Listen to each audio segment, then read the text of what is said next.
दोस्तों, इजराइल की खुफिया एजेंसी मोसाद के वित्तीय नेटवर्क प्रमुख लिरिडोन रेक्स हेपी को अब तुर्की ने अरेस्ट कर लिया है, जिसके बाद अब गाजा के अंदर इजराइल हमास के बाद बताया जा रहा है कि इजराइल और तुर्की के बीच नया मुकाबला छिड़ सकता है। आगे इसकी पूरी जानकारी देंगे कि दरअसल तुर्की ने इजराइल की मोसाद जो खुफिया एजेंसी है इसके वित्तीय नेटवर्क प्रमुख को क्यों गिरफ्तार किया है, साथ ही साथ कई और अहम खबरें जो कि गाजा मुकाबले से जुड़ी हुई सामने आ रही है वो भी आपको बताएंगे।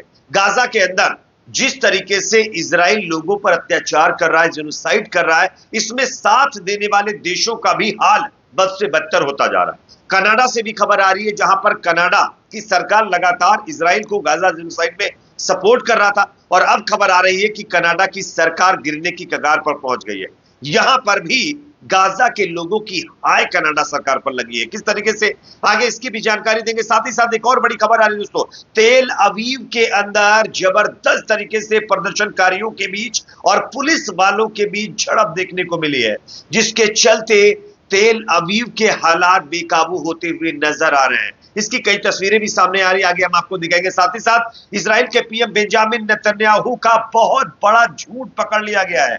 नेतन्याहू जो है गाजा के अंदर जो इजरायली हॉस्टेज हमास के पास हैं, उनको लेकर के एक झूठ अपने देश के लोगों के सामने फैला रहे थे और अब उनको इस झूठ के मामले में पकड़ा गया।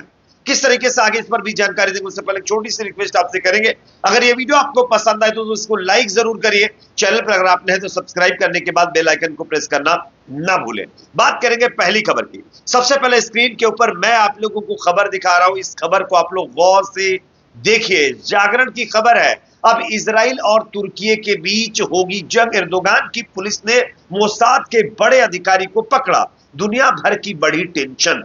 दरअसल तुर्की में इजराइल की खुफिया एजेंसी मोसाद के वित्तीय नेटवर्क प्रमुख लिरिडोन रेक्स हेपी को गिरफ्तार कर लिया गया है। इस मामले में अब इजराइल और तुर्की के बीच तनाव बढ़ना तय है।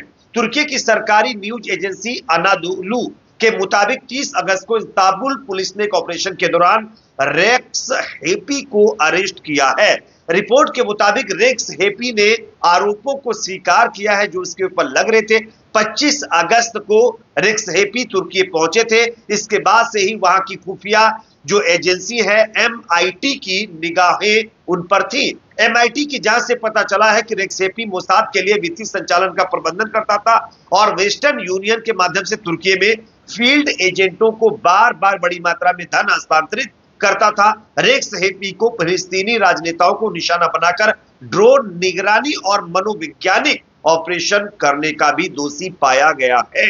यह बहुत बड़ी खबर है दोस्तों, यानी मोसाद एजेंसी का एक बड़ा अधिकारी तुर्की ने दबोच लिया है। और यह अधिकारी क्या कर रहा था, तुर्की के अंदर बैठ करके हमास के जो लीडर्स थे उनकी लोकेशन को ट्रैक करने की कोशिश कर रहा था, उनके ऊपर हमले करवाने की तैयारी कर रहा था। और तुर्की सरकार के अंदर क्या चल रहा है, वहां पर गाजा की सपोर्ट के लिए क्या कुछ हो रहा है, इन तमाम चीजों की जानकारी अपने माध्यम से ये अपने ब्रोकर्स को लगा करके कलेक्ट करवा रहा था, जिसके चलते अब तुर्की की जो खुफिया एजेंसी है उसकी नजर मोसाद के अधिकारी के ऊपर थी और उसने अब, यानी तुर्की की जो एजेंसी है उसने अब मोसाद के अधिकारी को पकड़ लिया है, जिसके बाद नेतन्याहू और एर्दोगान के बीच टेंशन बढ़ गई है। बताया जा रहा है कि अब गाजा और हिजबुल्लाह के बाद तुर्की नया टारगेट इजराइल का बन सकता है, जो कि ये बहुत ही भयावह स्थिति जो है इससे आ सकती है। देखना है आगे इस पर क्या होता है। एक और बड़ी खबर दोस्तों आ रही है, गाजा के लोगों को खत्म करने में साथ देने वाले जो इजरायली सपोर्टर मुल्क हैं उनके ऊपर गाजा के लोगों की हाय लगनी शुरू हो गई है। स्क्रीन के ऊपर मैं आप लोगों को खबर दिखा रहा हूं, आप देख सकते हैं। कनाडा एक ऐसा मुल्क जिसकी सरकार बार बार इजराइल का सपोर्ट कर रही थी गाजा जेनोसाइड के लिए, और अब खबर आ रही है कि गाजा के अंदर जो मासूम मजलूम लोगों को खत्म किया गया उनकी हाय कनाडा की सरकार वहां के पीएम के ऊपर लग गई है। बताया जा रहा है कि कनाडा के प्रधानमंत्री जस्टिन ट्रूडो को बुधवार 4 सितंबर को एक बड़ा झटका लगा जब उनकी सरकार अल्पमत में आ चुकी है। बताया जा रहा है कि अल्पमत सरकार को समर्थन देने वाली न्यू डेमोक्रेटिक पार्टी NDP ने अपना समर्थन ट्रूडो सरकार से वापस ले लिया है। जिसके बाद ये सरकार अब लगभग गिर ही गई है, ऐसा समझ लीजिए आप। अभी तो नहीं, अगर फ्लोर टेस्ट होता है तो ये सरकार धराशायी हो जाएगी। ये गाजा के मजलूम लोगों की हाय है जो धीरे धीरे करके इजरायली सपोर्टर चमचों को लगती हुई नजर आ रही है। एक और बड़ी खबर दोस्तों सामने आ रही है, इजराइल की सड़कों पर जबरदस्त तरीके से प्रदर्शन देखने को मिल रहा है। खबर आ रही है, बंधक सौदे की मांग कर रहे तेल अवीव के अंदर प्रदर्शनकारियों के साथ पुलिस की झड़प हुई है। अधिकारी ने 3 दिनों में दूसरी बार टीओआई रिपोर्टर पर भी हमले किए हैं।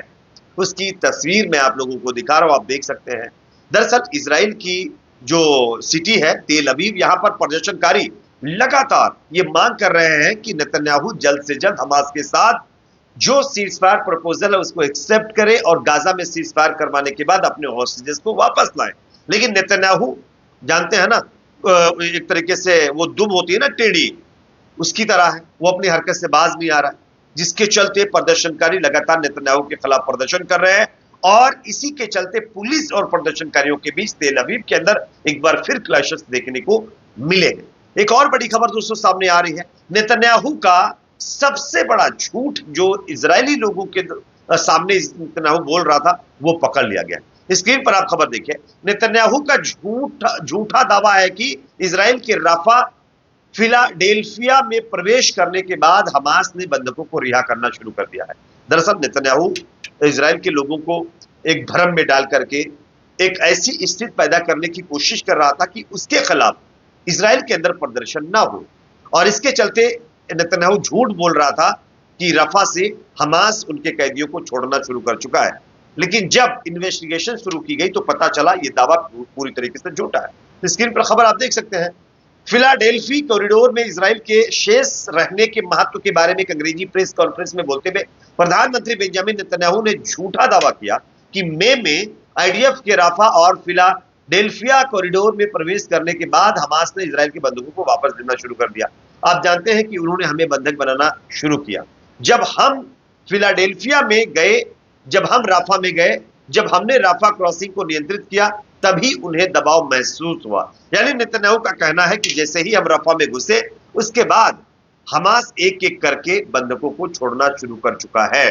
लेकिन जब तमाम एजेंसियों के द्वारा इसकी जांच की गई तो पता चला नेतन्याहू सरासर झूठ बोल रहा है। हमास किसी भी कैदी को अपनी मर्जी से रिहा नहीं कर रहा है, ना इजरायली सेना के प्रेशर में रिहा कर रहा है। वो जो भी कैदी ऐसा लगता है कि इजरायली सेना के करीब पहुंच गया उसको या तो खत्म कर दे रहा है या फिर उसको जो है एक तरीके से दूसरी जगह पर ले जाकर के शिफ्ट कर दे रहा है। लेकिन नेतन्याहू कह रहा है कि हमास ने जो है कैदियों को छोड़ना शुरू किया। यह अपने आप में बड़ा दावा और झूठा दावा नेतन्याहू की तरफ से किया गया। साथ ही साथ दोस्तों अमेरिका से भी बड़ी खबर आ रही है। अमेरिका के अंदर भी अब लोगों ने इजराइल का विरोध करना शुरू कर दिया। स्क्रीन के ऊपर एक वीडियो मैं आप लोगों को दिखा रहा हूं, आप देख सकते हैं।